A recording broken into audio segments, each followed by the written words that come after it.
On today's show, the Hankook 24-hour series heads to Belgium for race 3 as the drivers take on the iconic Spa-Francorchamps circuit. Will it be Audi, Porsche, Mercedes or McLaren that tames the Eau Rouge? Then, the future stars of motorsport make their way to the Czech Republic for race 3 of the FIA Karting Championships, featuring the premier direct drive karting category in the world. This is Speedweek.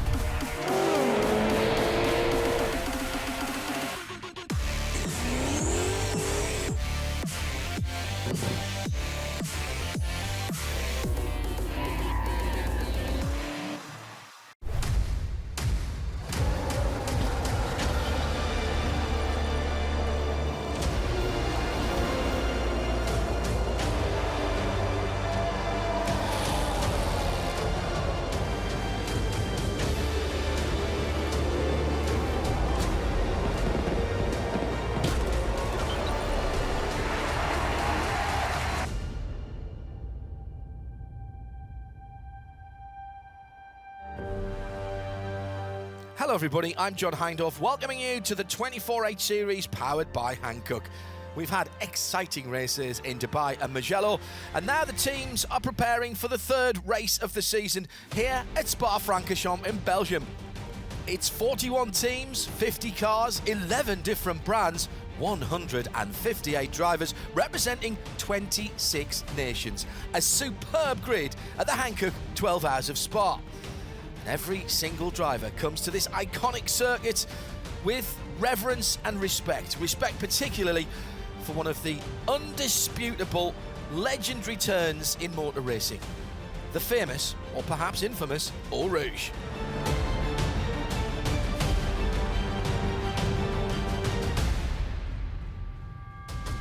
So while Spa is the third race of the 2023 season, it's the second of the European Championship. Still to come, the Cathedral of Speed, that is Monza, a new venue with a 6-hour qualifying race for 18 hours of racing in Estoril, and we'll round things up as tradition dictates in the middle of September for the 24 Hours of Barcelona.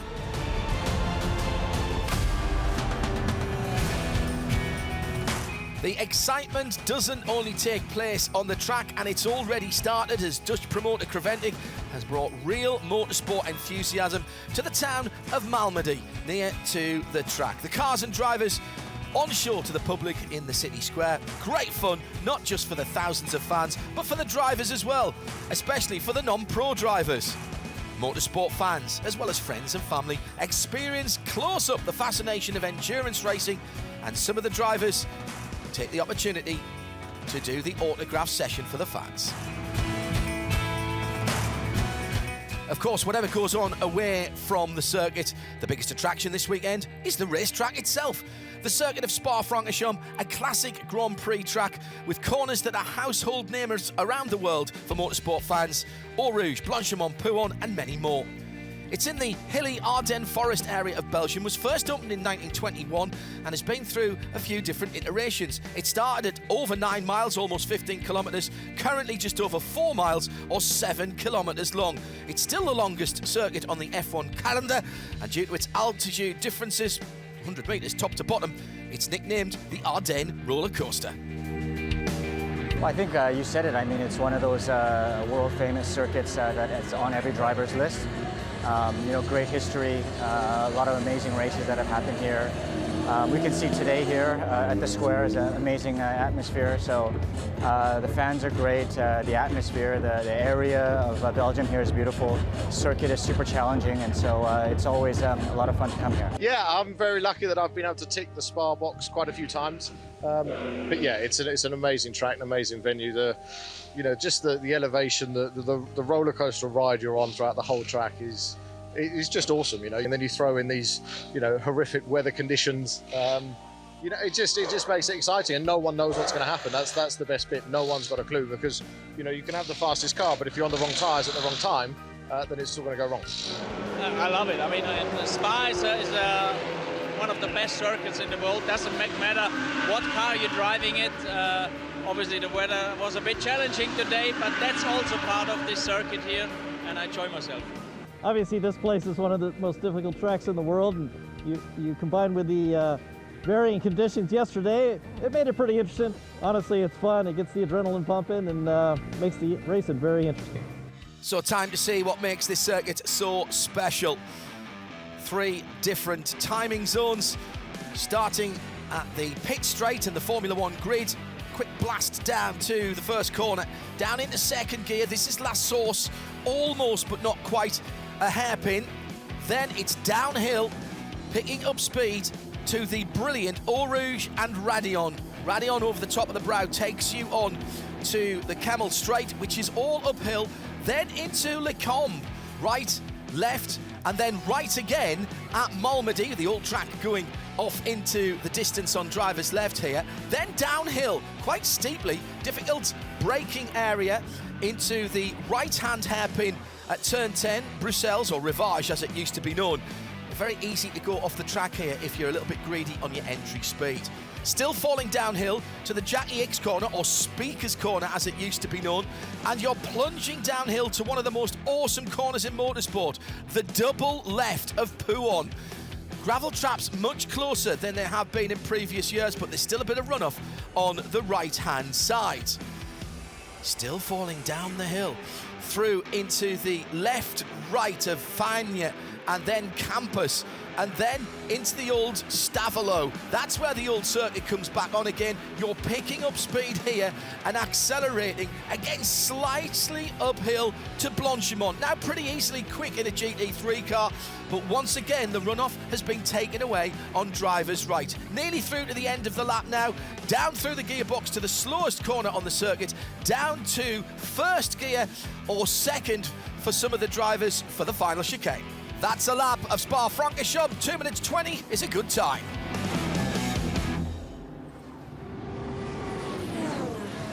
Qualifying on Friday, slightly unusual as all the cars were out on circuit at the same time. You can do that here at Spa because it's such a long circuit. The session is divided into 3 parts of 13 minutes each. 3 drivers per team going out to put in their fastest time, the best lap per driver, and then the team with the fastest average of those 3 are on pole position. Ardennes springtime weather playing its part. It rained. Yeah, it's a bit tricky out there. First corner is a bit wet, I would say.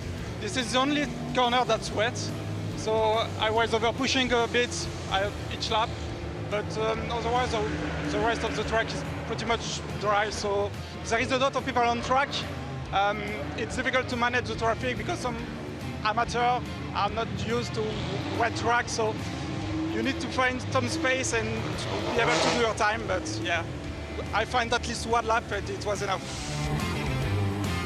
Here's how they qualified in the TCE division. All kinds of TCR homologated touring cars, 4 or 5 door production vehicles powered by 2-litre turbocharged engine. 3rd place going to the red and white Coupe Relay en Competition of Holmgaard Motorsport. That's the 102 car. 2nd position in the TCE part of the race and pole for the TCR cars, Team Wolf Power Racing with the 117 Audi RS3. Quick as they were, they could not match the pace of the TCE pole sitters. Not a TCR car, but a TCX. That's the German SRS Team Zorg Rennsport in their Porsche Cayman 718, on average a 1/10 of a second faster than Wolf Power Racing. In the GT category qualifying, the top 3, all 4 rings. 3rd position, a new livery and a new name for the number 1 Audi. The former Phoenix Racing team now share a sport, PHX. 2nd place, the Santaloc Junior team, their bright green Audi R8 LMS and the number 26 on the door. They'll start on the outside of the front row. And pole position, dominating the GT division, the number 21 Team Haas RT, backing up their victory in the last race at Mugello. Great performance once again, wet or dry, they did the best job. Fred Verviche bringing the car back to the pits to celebrate with the team after their pole position was won. It's crazy how quick the track dries, so we were doubting to put the other tire, but at the end, there's so small time, and but the decision you make in the beginning of the session you have to go with, and but my teammates did a great job in the beginning, and I think more or less everybody was in the same boat. So cool. Very happy for the team after a lot of work. Brand new car and a new livery for the pole sitter in the 992 Porsche class. The 909 Red Camel Jordan.nl team. Ivo Breukers and his two sons, Rick and Lou, incredibly 1.7 seconds faster than the second place Red Ant Racing team. The 758 Team VDS Racing Adventures, pole position in the GTX class with a very special car, the Australian-built Mark II V8. And the GT4 class, a very impressive fastest average from the Czech Senke Motorsport team in their BMW M4 GT4, the 444 machine on pole position.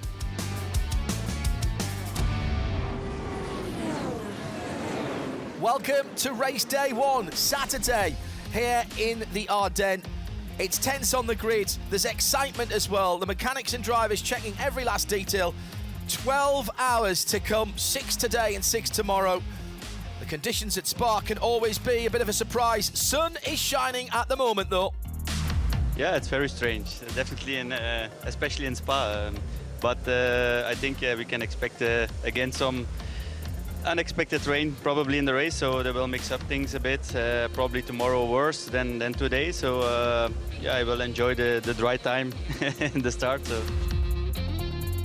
All smiles from the pole sitting Audi. Santalok Junior team pretty pleased with second place and on the front row. Yeah, yesterday we were P1 for a small amount of time before they removed the Antoine lap time for track limit. So yeah, we started on the front row. It's a good place, of course, next to an official Audi driver. So yeah, we'll see if I can follow or overtake maybe. We don't know really yet because it depends a bit of the weather. We saw yesterday that it can change really quickly here, so we can see some cloud already. So we don't know. So we know that the start will be dry, but we'll see what happens. Well, we all know how important the right strategy is in endurance racing. Here at Spa, more important than ever, paramount in fact. Well, we're saving Roman for tomorrow when it rains because he's the rainmeister around here. But yeah, obviously in the M class, the semi-pro can only do 3 hours, so we have to we limit when we put them in the car to the best availability. The German Herberth Motorsport team are strong supporters of the Hankook 24H Series. They've got a new car this weekend, the Porsche 991 GT3R 992. So far, yeah, really good. Performance-wise, it was okay yesterday. And let's see the race. We did the test on Wednesday, so lost a bit of track time, but in the end, should be working out. Nick Damon has made his way further down to the back of the grid and is with someone who perhaps we weren't expecting to be here, former Formula One driver Christian Klein. We had a slight issue in the first qualifying segment with one tyre, then we came in to change it, and then it was too late to set a time for Patrick Krupinski, our team owner. So then obviously the average lap time was gone. That's why we are at the back of the GT3 field and we have to work our way through, but it should be quite a nice afternoon therefore. Winning at Spa needs the right strategy and a little bit of luck. Having a strategic mastermind like Paul Truswell on your team is not the worst idea. Well, you do your best, don't you? And you make your calls. The trouble is the weather, as you say. Even now, I mean, there's rain in them there clouds. And, I mean, what we want is for either it to rain properly or for it not to rain at all. The problem is this in-between stuff. And if you run on a drying track with wet tyres, you're only going to kill the wet tyres. So you've got to be very careful when you make the call to change tyres. Today at Spa, something akin to a 6-hour-long qualifying session. Really only one goal to hit this evening. Well, I think that today it's about being on the same lap as whoever is going to finish first, and then the real battle is going to start tomorrow. Audi Sport customer racing teams dominating the front of the grid. Haas RT on pole with Santalok alongside them. Share a Sport on the inside of row 2. The first non-Audi, Ian James, starting the 27 Heart of Racing by SPS Mercedes AMG. Then it's Landon Herberth, Audi and Porsche. 2 more Porsches on row 4. Modena Motorsports with another new 992 GT3R and the pole sitter in the 992 Cup class, Red Camel Racing. I always think it's a bit cruel to have the cars rolling off past the trophies that will be won tomorrow afternoon. But there they are, onto the formation lap for the Hankook 12 Hours of Spa, Part 1.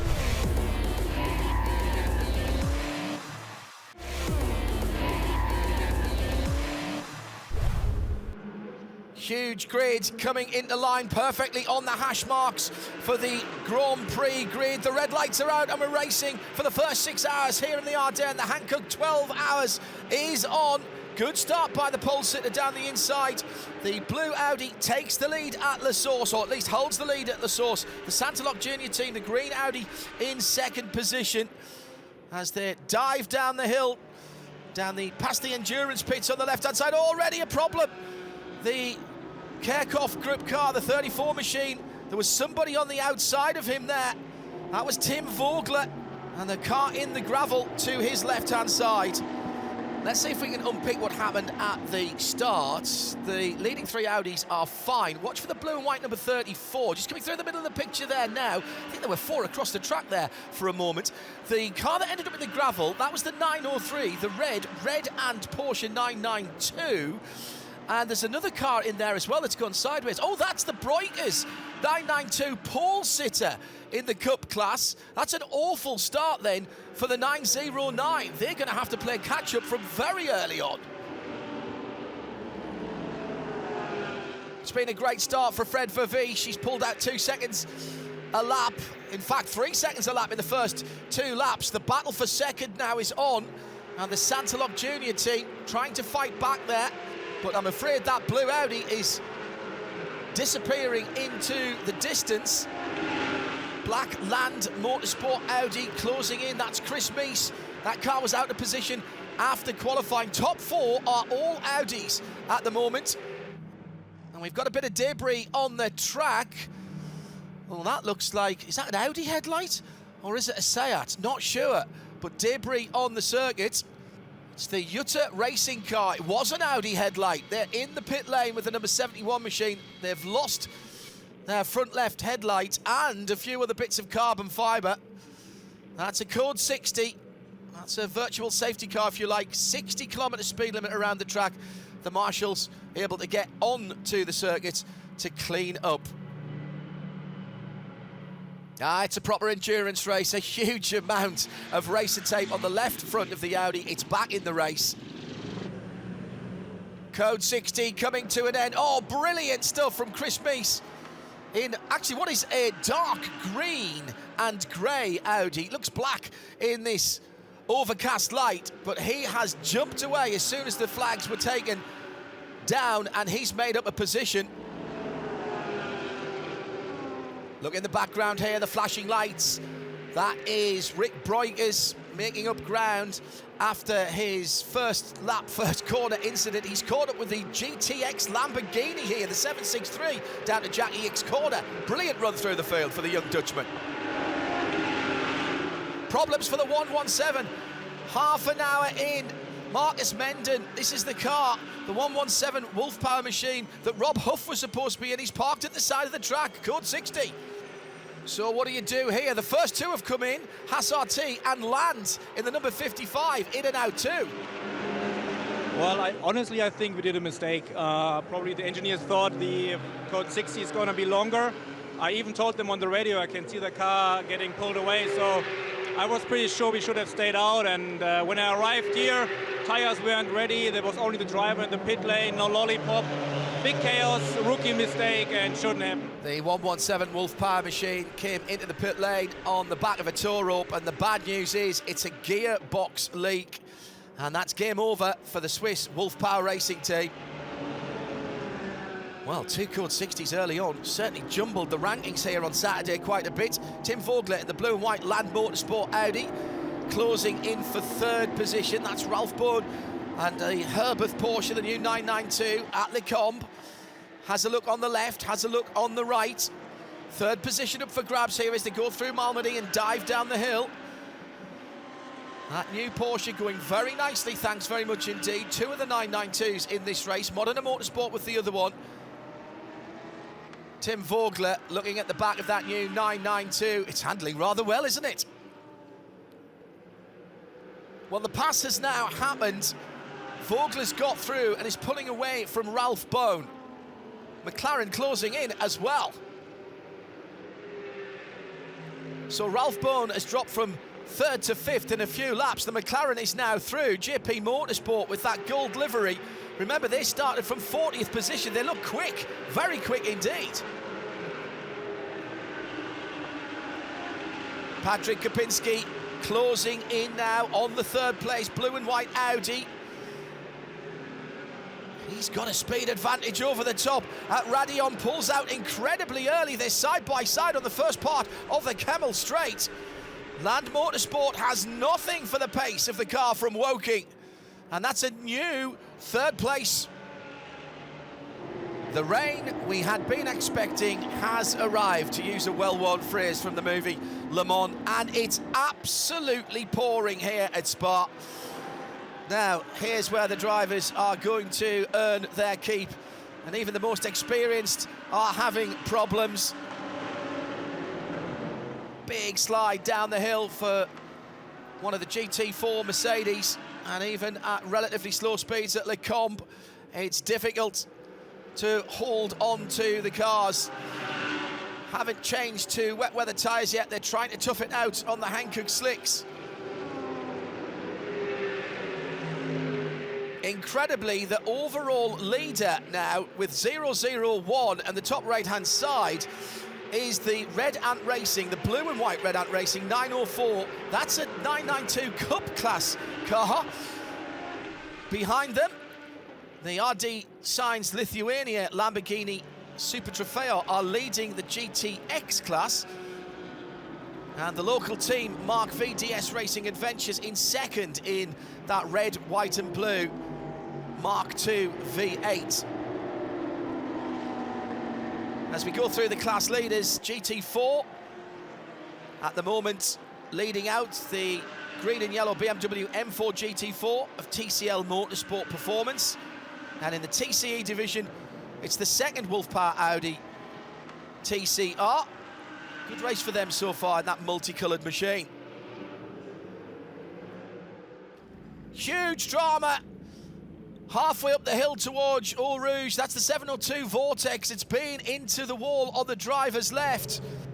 Code 60 is out, and as the wheels rolled away, the wheel centre's gone.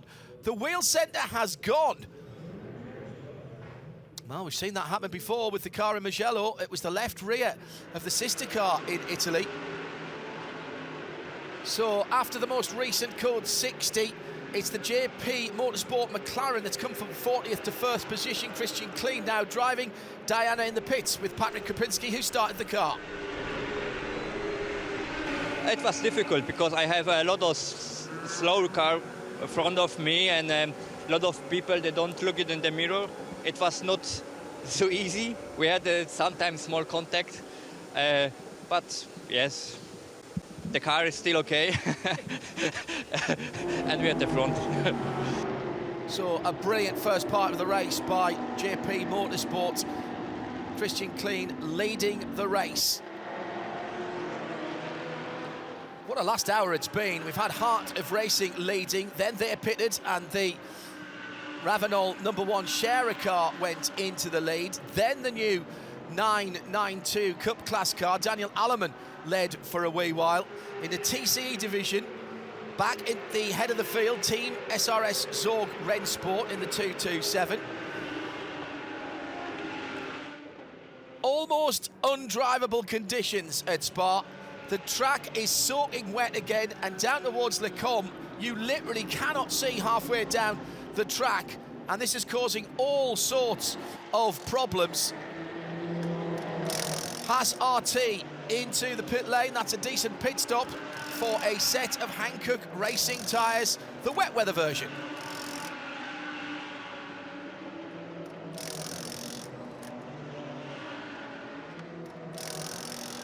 Paul sitting Audi, Haas RT have not had the race going to their plan. They've been struggling in the difficult conditions. They have not made the best of decisions, to be fair. Down in 14th position at the moment. Conditions changing.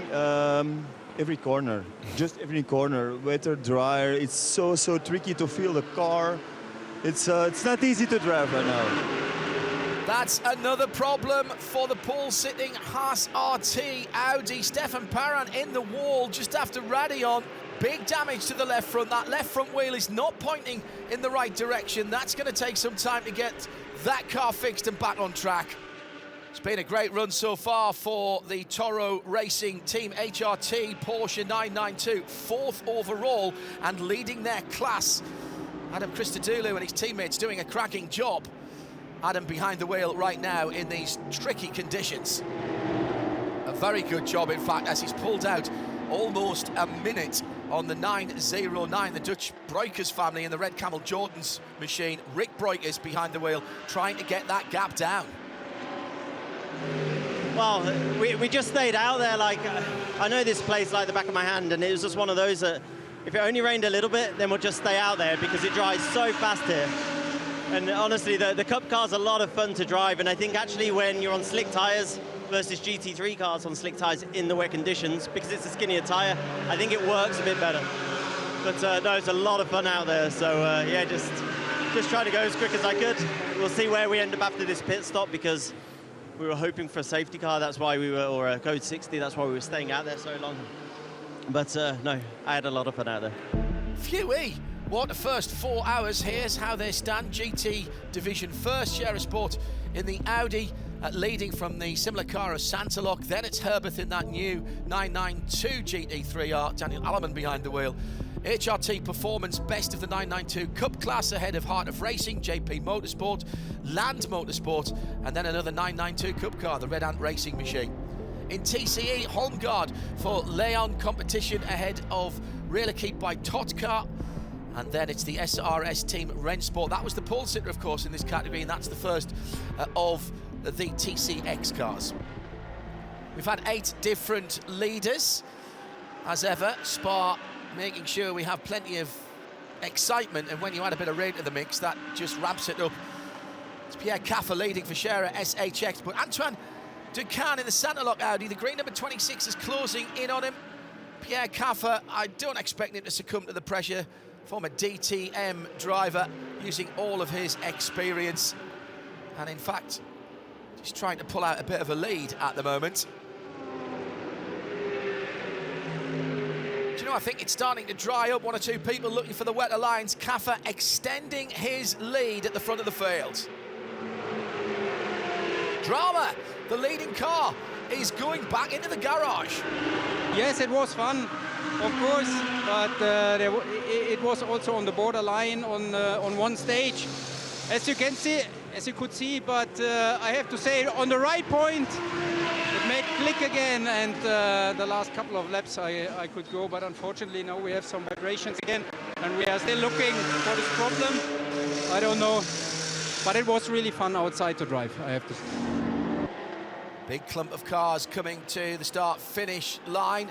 All different types of classes. This is typical endurance racing, with the Jutta Racing car still damaged, of course. Here comes Gosner down the inside. Oh, he's locked up and he's hit the Jutta Audi and the Senker Racing BMW. There's big damage on the Jutta car, and David Gosner's not got away with it either. The engine cover, the bonnet, is right up over the screen, and he's got damage to the left front. There's bodywork rubbing on the Hankook tyre. No surprise, Gosner goes off at Le Combe. He can't see where he's going. So with that unplanned stop for Scherer, it is Heart of Racing and the AMG back at the top. We still haven't seen Roman D'Angelis. He's being saved for tomorrow. Heavy rain expected, and he's a real rain meister. Antoine Ducan in the second place. Santalok Junior Team Audi has now lapped the 2 Audis behind him. That's the 5th and 6th machines, but he's not closing in on the leader. Daniel Alleman brings the Herbeth Porsche into the pits. This will be a full service. Daniel getting out. Lauren Heinrich getting in. Get new Hankook tyres and some fuel. Drama at Malmedy. 3 cars, maybe 4 cars involved there. The Santalok car has got out of that, the green car, but also involved the 418 PCR Sport, Land Motorsport as well, and Share Sport PHX as well. My goodness me, what a kerfuffle Anton de Can has got going, Tim Muller's got going, but Ilya Earhart stuck in the Share Sport Audi. Seems the Land 55 Audi had more damage than we thought. Chris Meeks has brought it back into the garage. One of my teammates unfortunately had a little contact earlier, so it looks like the toe link is broken. I just went out of the garage to check the car, and obviously the steering is 45 degrees to the left, which isn't ideal on a track like Spa. So you can't look under the bonnet until you really open it. So we're gonna fix it. It's gonna take about 10-15 minutes, and we go out on track again, but obviously race over. What a turnaround for JP Motorsport in the distinctive black and gold McLaren. Huge problems in Friday qualifying. Started right at the back of the GT field. Have led the race. Look like they're cruising. Very difficult race. There's also changing weather conditions, all the code 60s. When to come in to change tires, not to change, putting fuel in the car. It's really a difficult race in terms of strategy, how to play it out. You really have to play the long game, stay on track, no mistakes. I mean, so far we had quite a decent race coming from very far back. Right now on P4, I think. So far, so good. There's still another 6 hours tomorrow. It's very challenging. First of all, it's the first time that JP Motorsport, we as a team are here.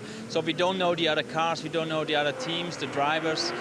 Sometimes if you're in the whole year in the series, then you kind of know which drivers to take care of cars. And we have to say, Patrick, our team owner, managed it very well. He did most of the running today. He himself got us up to P4 in the early stages, so he did a mega job. We have to continue this kind of level of driving now, no mistakes, and then it could look like a decent result. But again, it's all up to the strategy, a bit of luck as well. Yeah, the way the race pays out for you. Well, this is brilliant news for the car that was on pole position almost 6 hours ago. Haas-RT out of the garage, almost 2 hours getting that car fixed.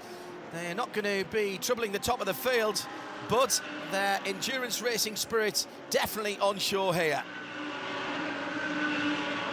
It's the last few minutes of the first 6 hours. Here's the class leaders. HRT Performance in the 930 Toro Racing 992 Cup class car on first position in their class. It's the eye-catching Mark II V8 of VDS Racing Adventures. They've got a comfortable lead of 2 laps in the GTX class for the team from Belgium. Bugirah ZM Racing from the United Arab Emirates, leading the GT4 category in their AMG. Holmgard Motorsport, been pretty slick so far. Good lap time, staying out of trouble. They're in TCE lead, 2 laps ahead of Wolf Power Racing. On to the last lap of this first part of the race. Harter Racing by SPS and the Mercedes AMG are leading. This is an AM team from the United States. Ian James and Gray Newell have done all of the driving today, and they still have an ace up their sleeve. Rainmeister Roman De Angelis has his entire drive time available tomorrow. Ian James down in the pit lane. Yeah, obviously half the job done now, and just the 2 AMs are driven so far, so we're proud to be where we are. I think it's just planning, you know, it's really hard to do the strategy when you don't know what lap to lap the weather's going to do. Keeping the tyres, you know, the right pressures and stuff like that with the changing conditions has been a real challenge, but faultless pit stops did great.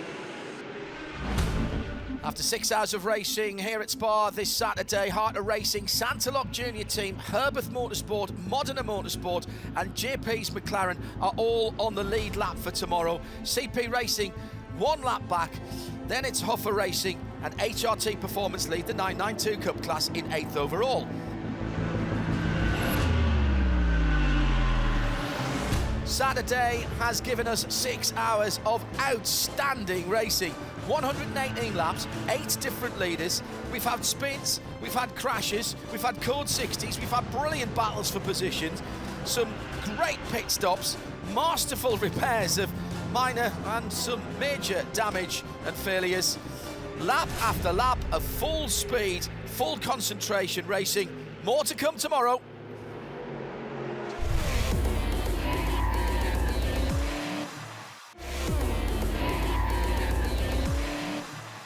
Welcome to Sunday here at Spa-Francorchamps. It's effectively the grand final day. 6 more grueling hours for the cars, teams and drivers. Nothing decided as yet. All the hard work from the last couple of days can be gone in a moment if just one tiny detail is forgotten or is not working properly. Unless you've had prior permission, you can't work on the cars overnight. Refueling also not permitted. Any team that violates these rules gets a 10-lap penalty. Cars rolling off the grids. Just a quick reminder, Heart of Racing, Santalok, Herbert Motorsport, Modena Motorsport and JP Motorsport in the McLaren, all on the lead lap. CP Racing and Huffer Racing 1 lap behind. Let's go back racing. Red lights are out and the Super Sunday is underway for 6 hours. Ian James, 2 hour left, goes down to the first corner. The Herbert Porsche trying to come through from behind, but round the outside, the bright green Santalok Racing Audi had position for a moment as everyone's got round La Source. I'm just pausing to make sure there's no incidents further down in the field. Now that's a pretty decent start. Up and over the top of Radion for the first time. Land Motorsport number 34 trying to come through traffic, and still the 2 leaders are at it. Urban Bastard in the green Santalok racing car challenges again, but again he's on the wrong side of the track. It's going to be hard for him to take the lead from that position. First lap of part 2 coming to an end. Hearted racing with Ian James ahead of Urban Bastard for Santalok. Alfred Renard has started the Black Herbert Motorsport Porsche. Oh, what's happened in the background there? That's a huge off. It's the red and white now. That's Jutter again. That's another big hit for the number 72 car. Looking at the replay, it seems the Audi got a slight touch, then shot it into the wall. Oh, what a start. That's the first Code 60, of course, just minutes into the race. This is great news for those who didn't stop at the end of yesterday's race and were tight on tyres and fuel, and a lot of people soaking up penalties in the penalty box as well. So after the usual shuffle from that early Code 60, Renault in the black 91 Porsche is in second place. Owen Bastard behind him in the green Santalok Audi. But Renault working the traffic well and pulling out a little bit of a gap. Great battle in 992, 6th and 7th for the Porsche Cup cars. Sergei Nicolau ahead of the 903. That's Cubby de Breaker behind them as they head through La Source and prepare to attack Eau Rouge and Radion. Holmgard have been dominating TCE for quite some time yesterday and into today. Their red and white Cooper Leon competition doing everything it needs to. The 102 car on their way. Meantime, the American endurance veterans CP Racing have had a few ups and downs in the last couple of days. Running nicely now, though, that number 85. Charles Espinard is charging. 2 minutes 23 seconds last time around. Comes to the pits in 4th position. Now, we've seen this before from this 85 car. It was the same in Italy. Fuel coming out of the fuel filler on the car's right-hand side. That means an unplanned pit stop for that car. Roman De Angelis finally in the Heart of Racing Mercedes. 2:21, fantastic lap time, defending the lead. Well, actually, he's pulling away a little bit now. Alfred Renard and Herbert Motorsport. Brilliant first stint by Roman De Angelis. He's out of the car, Gray Newell in. Here's Nick Damon with him. Yeah, it was good. A couple of days of not driving and qualifying. Only got 1 lap because it started pouring and we were on slick. So waiting here for over 24 hours to get in the car. The team obviously did a really good job yesterday putting us in a good position, and it was fun to get out and drive again. 992 Porsche Cup class, providing brilliant entertainment. 7.5 hours into the race. The top 4, 20 seconds apart. It's Red Camel Jordan NL, Red Ant, Vili Motorsport and HRT all in the mix for the victory. Eric Zhang looking to make up a position, gets to the inside. Oh, there's a touch, and he spins the Wheelie car. Sergio Nicolai is facing the wrong direction at the source. So Sergio Nicolai back into third place in the 992 class, and the battle with Eric Zhang starts all over again. Red Ant Racing have had a great event so far. They're sitting in second position and certainly in contention to take the fight to the leaders, Red Camel. I think it will be still a hard race. It's not like we can just sit down and relax. We have to make good strategic calls and push as hard as we can. Keep the car as a whole and don't crash. I think that's the most important. Just stay consistent. Yannick Redon's charge back to the lead is complete. He's ahead of Luc Breukers. That's a bit of a setback for the Breukers family. I feel I've said this before in this race yesterday and today.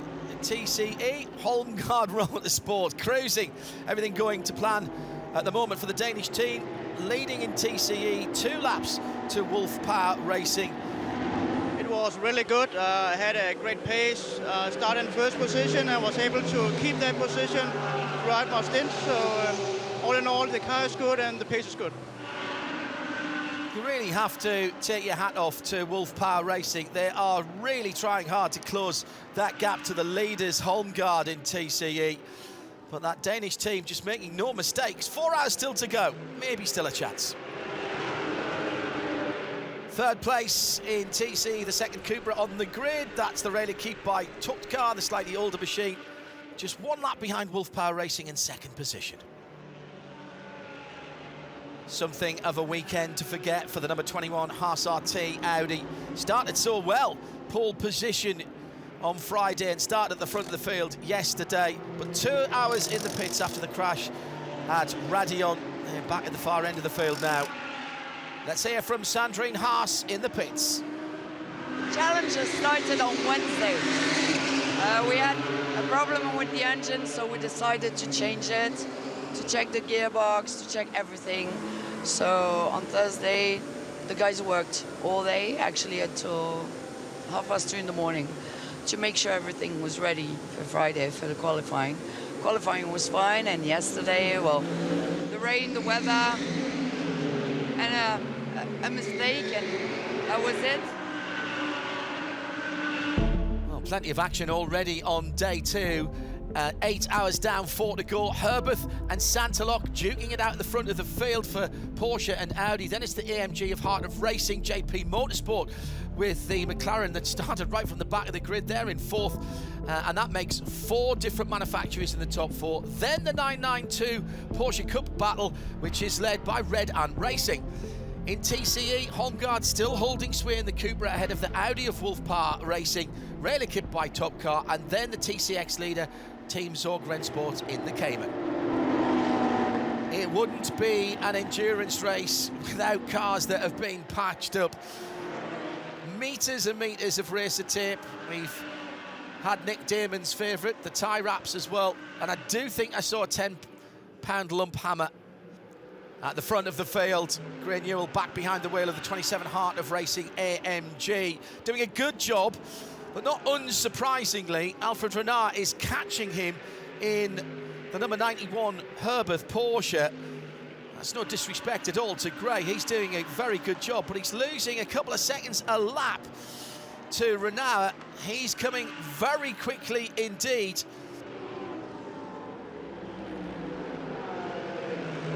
I'm not sure you can write off the third place Santalok Audi. The number 26 car has been going very well, and they've still got some time from Antoine Ducan, who has been the fastest driver in that car, and tactics may well put him in the car to sprint to the end. 1 lap behind the leaders, Gray Newell.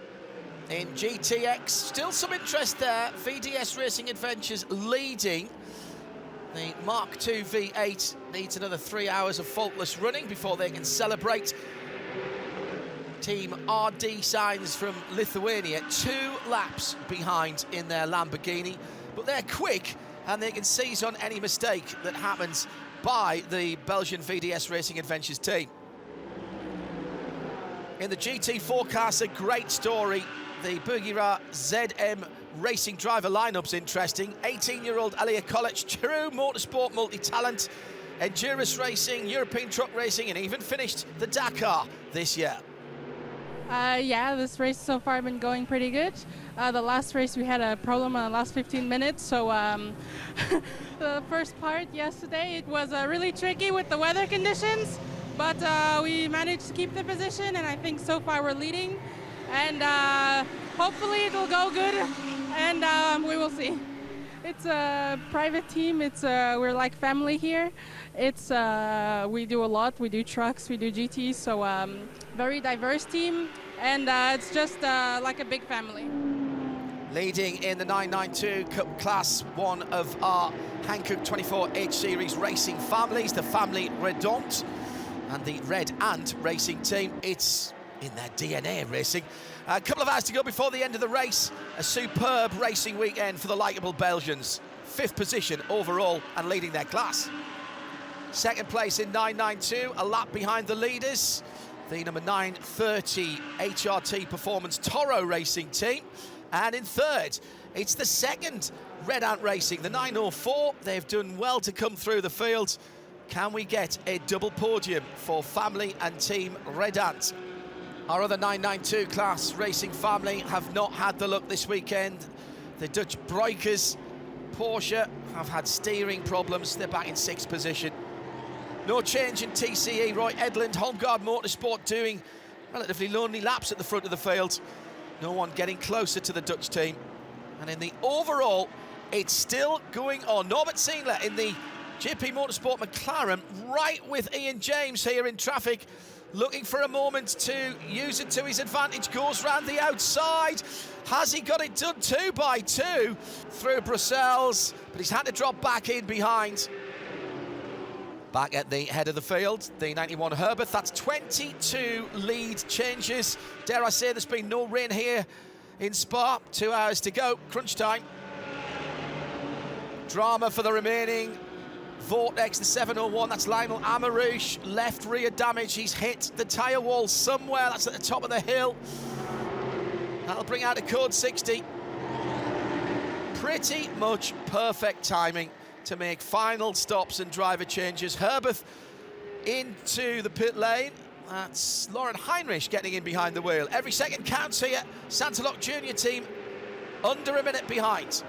As usual in Hankook 24H events, one team is rewarded before the checkered flag, and this weekend it's PB Racing, who've overcome all kinds of problems, who take the coveted Spirit of the Race award. This is the Spirit of the Race award. It's not only for you, it's of course for the whole team. Congratulations.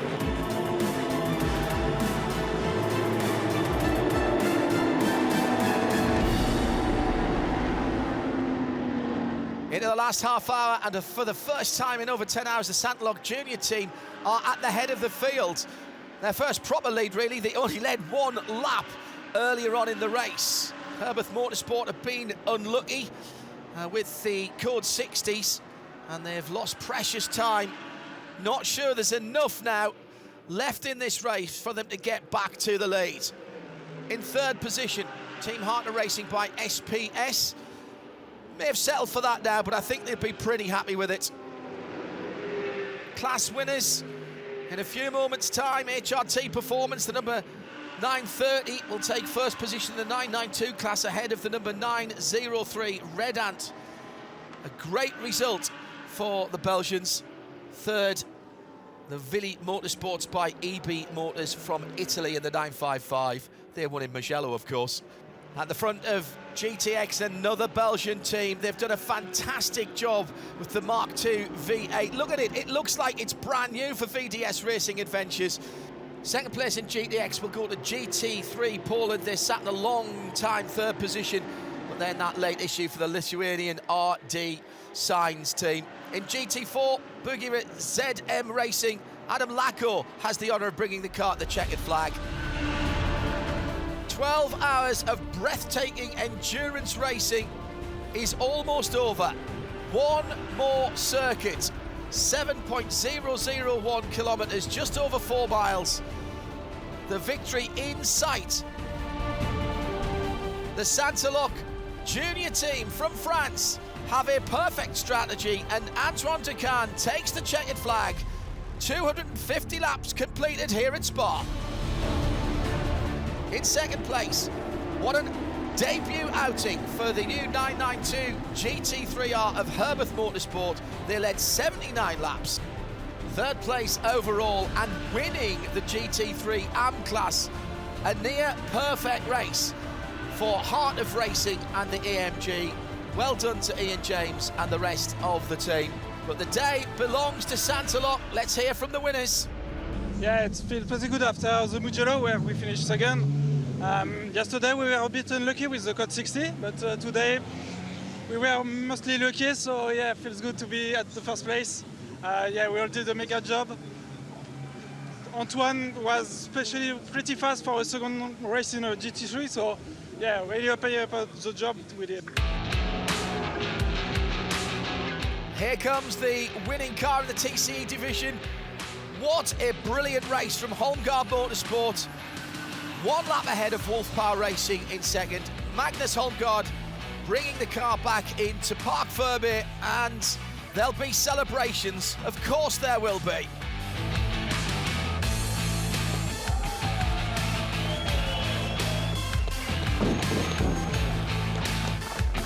So happy because the car was, I think it was to the limit, so we're so happy to get to the end. We have started with some issue and now we just get the podium. Is super nice. And the winner of the 5th Hankook 12 Hours of Spa-Francorchamps here in 2023 is the 26th Santalok Junior team of Owen Bastard, Paul Everard and Antoine de Quinn. And your winners are Holmgaard Motorsport, Jonas Holmgaard, Magnus Holmgaard, Roy Edler Martin and Fidel Mortensen. Confirmation of the results after 12 hours of racing. The Hankook 12 Hours of Spa-Francorchamps winners, Santalok Junior team, second place Herbert and third SPS, the Heart of Racing AMG, fourth JP Motorsport with the great run back from the back of the field by the McLaren team. HRT are fifth to win the 992 class ahead of Red Ant, Modena Motorsport in seventh and Veli Motorsport in eighth. Dutch promoter Creventic have put together a spectacular Hankook 24H Series event for the Hankook 12 Hours of Spa-Francorchamps.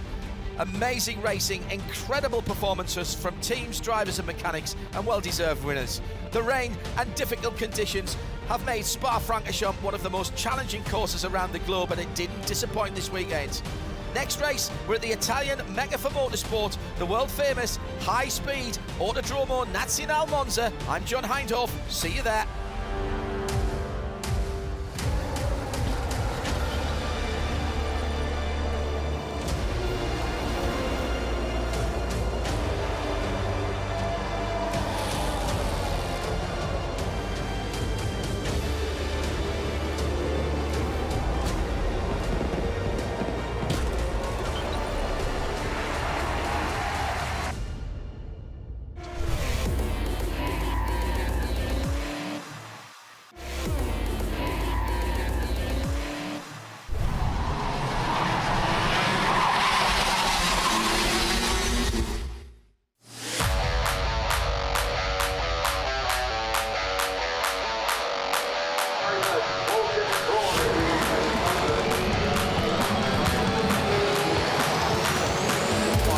The FIA Karting paddock has travelled to a new location for the second direct drive weekend of the 2023 campaign, in a new country. Just over the border from the south of Poland, in the town of Plzeň, lies the Steel Ring International Circuit in the Czech Republic, the country that gave us world champion Patrik Hayek. Built in 2017 and one of the prime race circuits for drivers from Eastern Europe, the Steel Ring attracts competitors from neighbouring countries around the region, from Latvia and Lithuania in the north to Slovenia and Croatia in the south, who have made this an essential training ground in their continued development. The OK and junior classes have rocked up to compete in the second round of the European Championship, and for the first time this year, the FIA Karting Academy trophy candidates have joined the fray. The Academy gathers drivers from around the world in equal machinery to pursue international competition for the first time, and for the past 13 years has aided drivers to climb the ladder of the sport, and the likes of Charles Leclerc, George Russell and Esteban Ocon have all become Grand Prix winners from their FIA karting journey. With over 200 drivers from all over the world, there is a sense of the unknown heading to Trinech. Nobody has ever raced on this circuit in these karts before, and with the track characterised by a series of elevation changes and a fairly grippy surface, everybody is going to be a little unsure of setup. Tyre degradation has been higher than originally anticipated, with testing limited and the weather making things unpredictable, as the changeable conditions have produced close and dramatic racing through the qualifying heats. But with a new circuit often comes a variance in the running order, as drivers get a chance to shine in fresh and variant scenarios. So what will unfold on this new and exciting arena of European karting? Jindra Peschel will guide us around the circuit he grew up on, down the main straight and leaning into the left-hander before a long climb up through the next two right-handers, then braking into the pair of hairpins, which drop down in camber and tighten in radius, first to the right and then to the left, where accidents are higher in risk and common in frequency. Then into the next section, a short straight into a tight left hairpin where overtaking is regular, followed by another short straight into a right hairpin, ascending the crest throughout, pushing the tyres and chassis to their extreme limit. Onto the back straight, beside the grandstand, and a fast motion into the chicane, keeping the throttle open to drop down the compression. Then heavy on the brakes, approaching a challenging hairpin with a high gradient, followed by a similar hairpin to the right, balancing the power on exit, before accelerating along the short stretch to the next descent, a long flowing right that continues and then tightens to rise back uphill, and coax the kart back into the left, before tightening up for a relatively fast right exit onto the main straight once more. In the dry it's physical, in the wet it's unpredictable. The ultimate FIA Karting Challenge.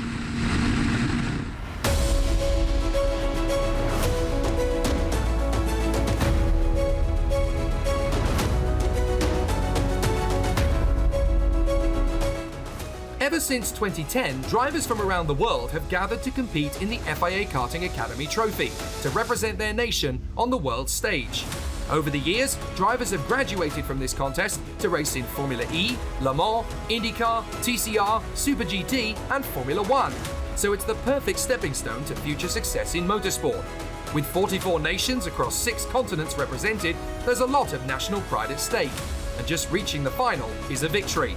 Marius Barryberg of Norway and Hugo Marti of Spain are on the front row, with Australia's Max Walton in hot pursuit. The 2 stars from Poland, Wojciech Woda and Klara Kowalczyk, are chasing them for the victory. But it's going to be a tough 21 laps to determine who will triumph at the steel ring.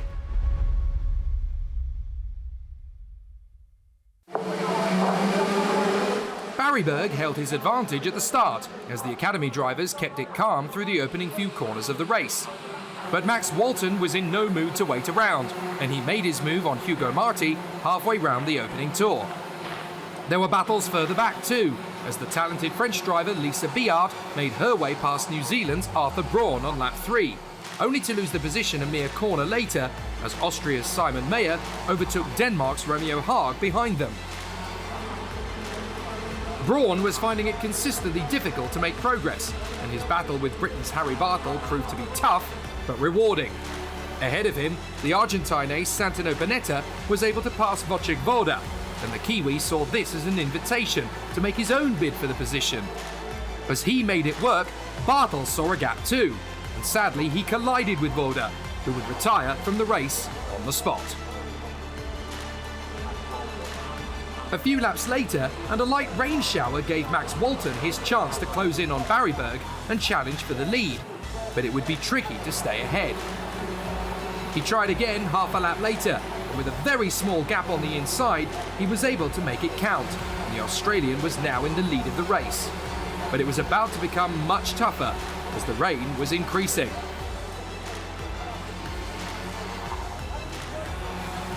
It was no longer a light shower, and as race director Pasquale Lupoli considered his options, the drivers acquitted themselves admirably given the wet conditions and the slick tyres the drivers were using. As the rain intensified yet further, Braun would fall off the road along with Colombia's Sebastian Garzon, as they tried their hardest to stay in touch.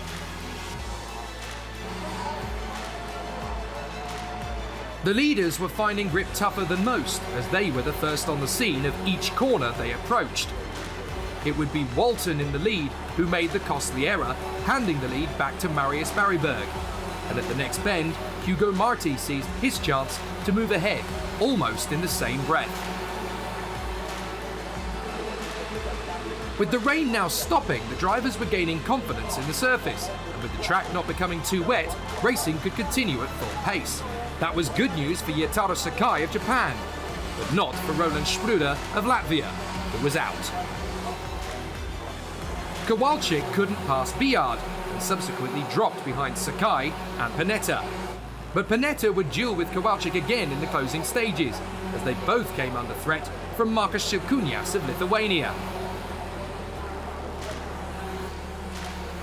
But after managing the tyres throughout the challenges of losing and then regaining the lead with a rain shower mid-race, Marius Barryberg held his nerve and kept his composure to win his first FIA final of 2023, with his rival Hugo Marti congratulating him on a convincing win.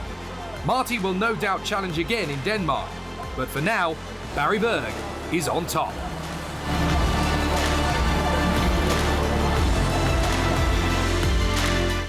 Walton secured third ahead of Biard and Sakai, with Panetta rounding out the top six, and Šilkūnas, Kowalczyk and Haag ahead of Angola's Lorenzo Campos, who scored a top 10 finish on his debut.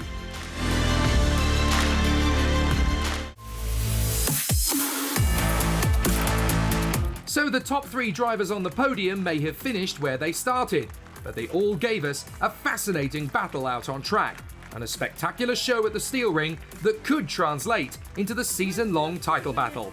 For Marius Barryberg, Hugo Marti and Max Walton, it's time to celebrate, steel ring style. Well, the trainings were good. I was fast, but and then the qualifying and the two qualifying heats on Saturday was good, but in Sunday we had a little bit lack of pace, but I still got pole for the final. And when I saw the water drops on my visor, I was starting to get a little bit happy, because I thought it was gonna start to rain, but then it didn't start to rain like fully. But I still had pretty good pace when it started to rain. I hope it will be good in Denmark. I like the track. It's pretty good, and I think we can have pace there too. The trainings on Friday and Thursday it was very difficult, because in rain I was quite slow. But then when it started to get dry, the track, I started getting more pace and pace. In the first heat of today, it was good, I win it, and then the final, I was starting in second place. And it was quite difficult because of the rain and that, but I think I am happy with the result. First heat today, I was battling with Hugo and Marius. Hugo got away and had to try and save my tyre again as much as I could. So I came P3 in the final. From lap one, I pushed every lap and tried to catch Marius, and I caught him, passed him, and then the rain came, then I hit the rubber strip and slid, then got passed by both of them, and then kept calm and went to the finish. Well, Denmark, hopefully I can learn the track as quick as I did this weekend, and I'm pretty confident about round two.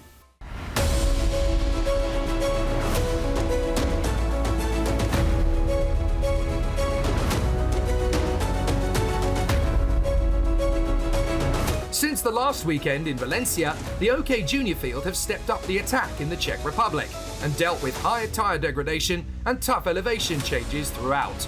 The battles have been physical, the tensions have been high, but it's finally time for the winner to emerge. Only 36 of the 77 entrants have made it to the final, and the man to beat is Alexander Bondarev from Ukraine, who has won every race he started so far this weekend. Britain's Lewis Werrell has been his closest opposition since qualifying and will never surrender the fight. There are outside challenges from Timo Ramekers, who won in Spain, Dries van Langendonk, who has switched to Forza Racing, and the Paralin pair of Zach Drummond and Christian Castoya. provided they can keep up with the front row men. At the start, Bondarev made a good launch ahead of Ramekers and Werrell to head the pack up the hill for the first time, while Drummond passed Van Langendonk for fourth. But squeezing 36 hungry young racers into the first few corners at the steel ring isn't easy, and the two that were caught out in the concertina effect at the start were Elliot Kaczynski and Salim Hanna, with both drivers robbed of a chance to fight for the podium. Hanna did his best to recover, even removing Kaczynski's kart from his own. He would eventually rejoin to finish at the back, whilst Kaczynski wouldn't restart at all. Drummond was the first of the front runners to move forward as he battled with the Belgian Thibaut Ramekers, but it was clear that the winner in Spain wasn't going to make it easy. But Drummond didn't back down, and the Paralin driver challenged again out of the compression, and he moved into third place, unlocking the potential he has demonstrated all season long. At the front of the race, the titanic grudge match began between Bondarev and Werrell, as the two racers traded sector times and fastest laps for the whole race, in the bid to make their opponent make a mistake. Kian Fardin and Marianito were locked in a sensational scrap with Kit Orlovsky and Mies Huben, and despite their proximity, they stayed on track. But sadly, the two Sodi teammates Filippo Sala and Scott Marsh were unable to avoid contact, and both retired from the race, making for an uneasy trip back to the team's awning. Werrell was trying every single move he could think of to pass Bondarev, but still he wouldn't falter. They were starting to pull clear of the battle for third, meaning that Drummond, Ramekers, Van Langendonk and the two Paralins of Jack Iliff and Christian Castoya would just have to do their best to keep up. With 6 laps to go, Werrell made his first major attempt to pass Bondarev, and he just wasn't close enough. Once again, there was the ominous threat of rain in the air, and as the mechanics tried to anticipate the conditions, would it be enough to unsettle the leaders? Lap after lap, Werrell tried to find the gap to pass the Czech Republic, but try as he might, there was just no room. On the final lap, he rolled the dice at the top of the hill, and just couldn't draw level enough to commit to the pass. He avoided the accident, but settled for second place. So after a nail-biting duel to the flag, it was Ukraine's Alexander Bondarev who stormed to the win in every single race he started. A year ago, he had been in a hospital bed with potentially career-ending injuries. But in 2023, the Phoenix has bounced back to challenge for the European crown in a fairy tale that just keeps getting better. Drummond would remain in third position, with Ramekers ahead of Van Langendonk, Iliff and Castoya. Tiziano Monza would finish 8th, ahead of Scott Lindblom and Kian Fardin.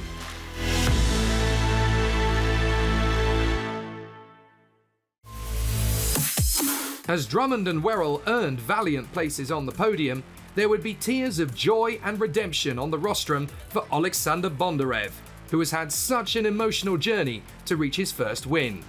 The championship battle is now taking shape, with our podium finishers and Thibaut Ramekers all in contention. And after such a great race, one thing is for certain: the Steel Ring party will go on all the way to Denmark.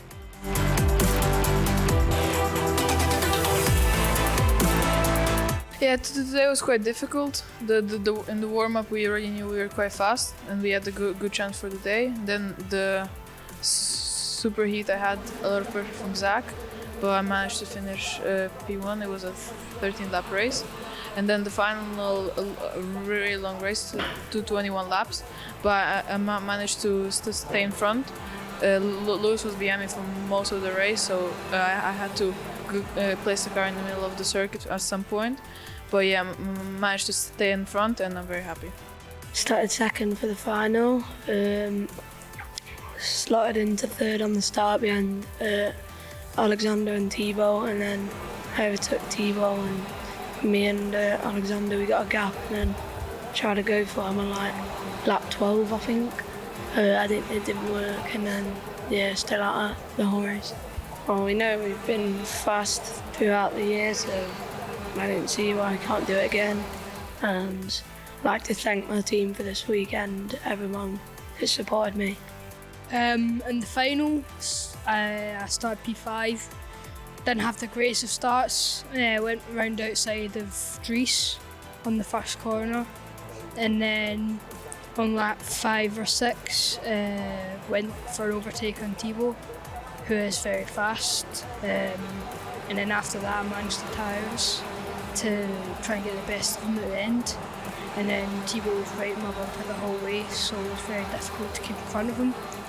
But managing my tyres really helped me towards the end of the race. I didn't have to defend too much in the last lap. The race completely from the qualifying until the last lap in the final is really, really tough in this track. Very difficult technical track. No chance to make a little mistake.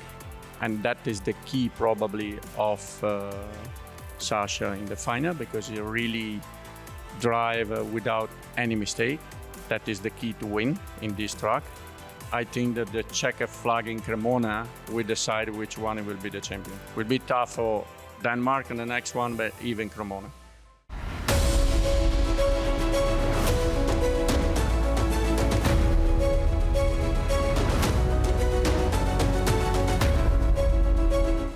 The premier direct drive category in the world, the OK class, is ready for a gripping final of 25 laps around the steel ring. With rain threatening to fall before the start, the teams are uncertain of the tactics to deploy. But with no rain falling, the teams prepare for action on fresh, slick tyres, the first time they've driven on fresh rubber since qualifying. So far, the king of Friday and Saturday has been Gabriel Gomez, but Sunday's success has always eluded him. Today, he means to put it right. René Lammers lines up beside him with Thomas Stoltjemanis and Nathan Tye in close proximity, and Alex Powell an ever-present danger behind. But who can go the distance in the toughest race of the weekend?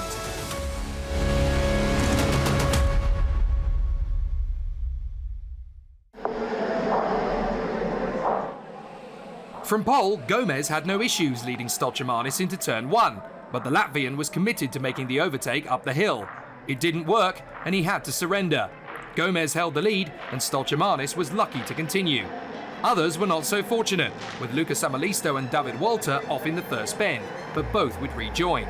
The European champion was duelling with the world champion, as Kia Nakamura-Berta tried to pass Matthias Morgato to no avail, and Guillaume Bouzard compounded Koski Motorsports' woes by retiring. Tye was already in jeopardy, as Ian Eichmans and Sebastiano Pavan were able to pass before the end of the opening lap.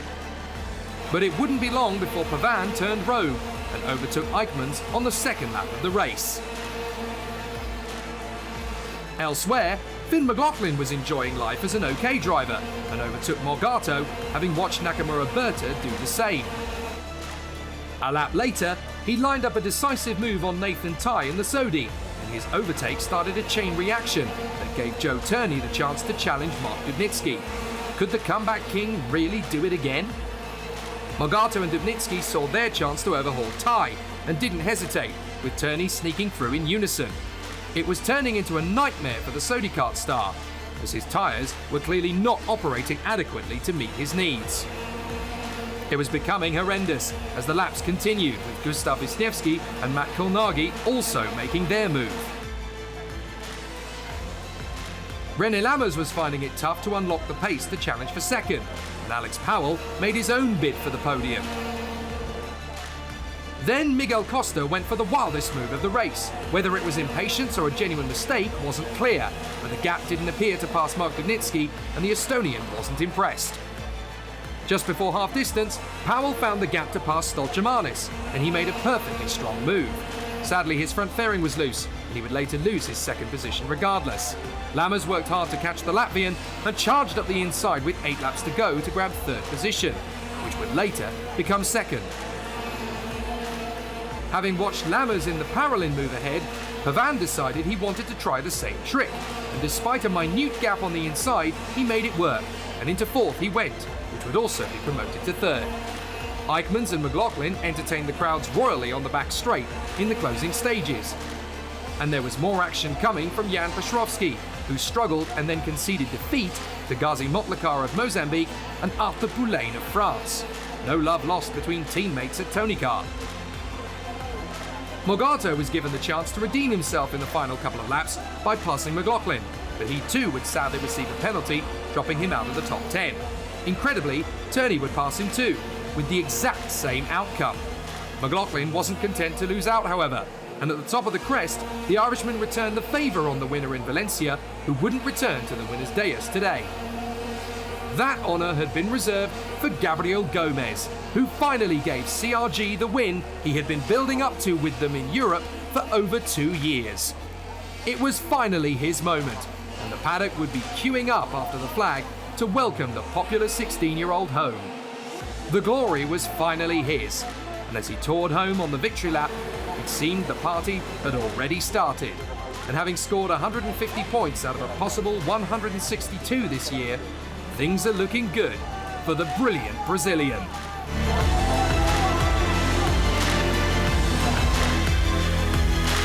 Lammers and Pavan were promoted to second and third, as Powell was demoted to fourth, whilst Eichmanns came home ahead of McLaughlin and Nakamura Berta, with Dubnitsky scoring his best ever finish in front of Costa and Wisniewski.